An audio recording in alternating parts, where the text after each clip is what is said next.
Have you ever thought about what you'd regret if your dad was suddenly gone? I think about it every morning, because every morning I open my phone, see his name, and scroll past. I almost called my dad this morning. My thumb was already on his name, already there. Then I turned the screen off, put the phone face down on the table, just sat there. I don't even know how long. Dad, I've written this thing so many times I lost count, deleted it every time I thought, what's the point? But today, I don't know. Screw it, I'm writing it. You're not gonna read it anyway. And even if you could, you'd probably just nod. Right. When I was a kid, I hated that nod. I brought home a test once, got an A-. I put it right in front of you, right next to your T. I stood there, waiting for anything. Good job. Not bad. A pat on the shoulder. Anything. You looked at it, nodded, then folded your newspaper and walked out to the porch. I went to my room and cried over an A-. But I was 11. I didn't understand why you weren't happy. I kept thinking I wasn't enough, that I needed to do better. Be better. Be something that would make you look at me for more than 3 seconds. Looking back now, maybe you were proud. You just didn't know how to show it. But I didn't know that then, and you never said it. So that's how it went. Dinner at our house, Dad. You remember? The kind of quiet that's louder than any noise. Mom trying to make conversation. Me answering her. You just eating. Eyes on your plate. Every now and then you'd put an extra piece of meat on mine. Never said a word. I used to watch Mike's family next door. His dad laughing, talking about work, asking about school. Loud. Normal. Like, that's how a family is supposed to be.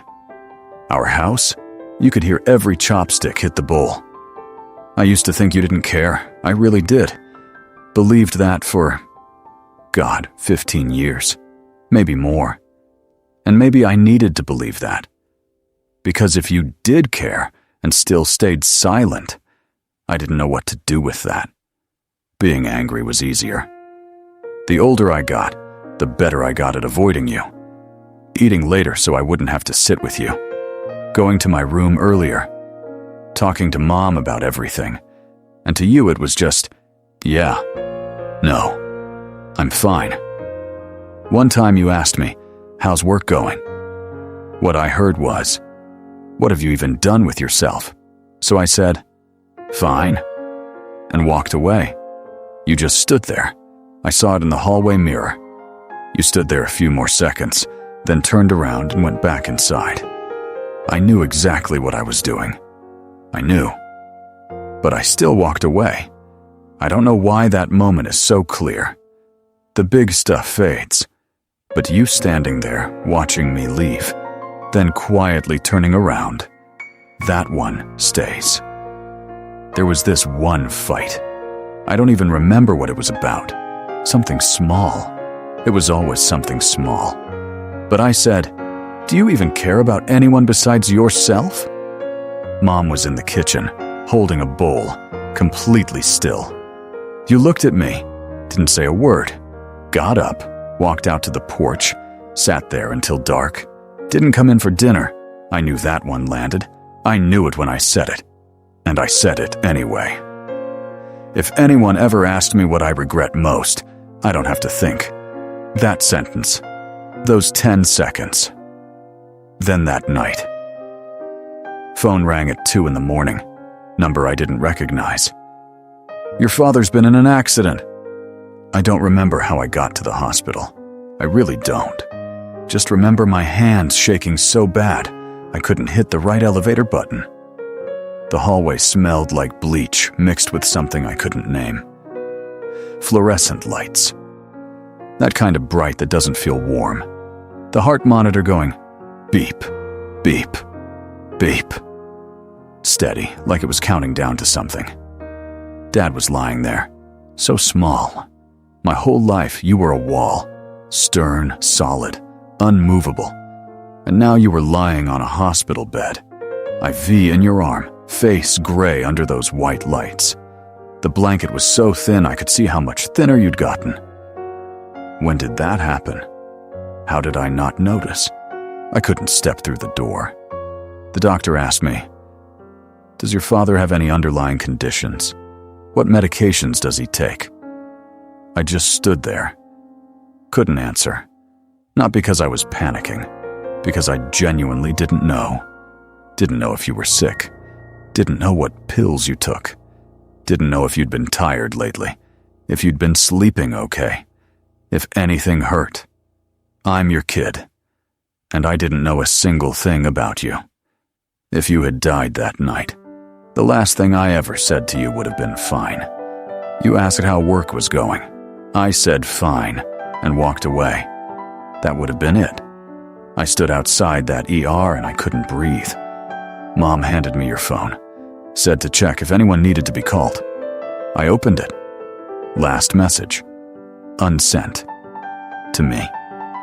"Have you eaten yet?" 3 words. I read it over and over. After a while, I couldn't read it anymore because everything went blurry. 3 words. You were going to send that to me, but never hit send. Or maybe you typed it and then hesitated. The same way I hesitate every time I almost call you. I don't know. I'll never know. But you reached out. You always reached out. The extra meat on my plate. The question about work that I twisted into criticism. 3 words you never sent. You tried, Dad. In your way, you tried. And I dodged. I walked away. I shut my door. Dad, I don't hate you. I never hated you. I didn't know how to get close to you without it hurting. So I stayed far away. Then wondered why there was so much distance between us. I didn't know any better. We're the same, you and me. Both wanting to say something and not saying it. Both standing outside each other's door and walking away. I almost told you so many times. So many. There was this one night, sitting next to you on that porch, getting dark, mosquitoes biting and neither of us bothering to swat them away. I was about to say it. Mouth was open and everything. But you got up to make tea. And that was it. That moment passed. It doesn't come back. I'm scared to call you, still am. Scared you'll pick up and go quiet. Scared I'll go quiet too. 2 people just listening to each other breathe until one of us says, "All right, talk later," and hangs up. But you know what? Maybe that would be enough. Just hearing each other breathe. Maybe that's all we need. But I don't call. Every morning I open my contacts. See your name. Scroll past. Every morning. Same thing. Like some kind of ritual I won't admit to. Dad, I want to say one thing. Just one. I've held on to it so long it's practically rusted shut. I miss you. 2 words. I've had my whole life to say them. And I still can't. Yeah, that's it. Thicobardorn. Seconds of silence. Narrator closing. Is there a call sitting in your phone right now that you haven't made? You don't have to say much. Just write 1 sentence in the comments. The thing you'd say to your dad if you could. Sometimes it's easier to say it to strangers than to the person you actually love.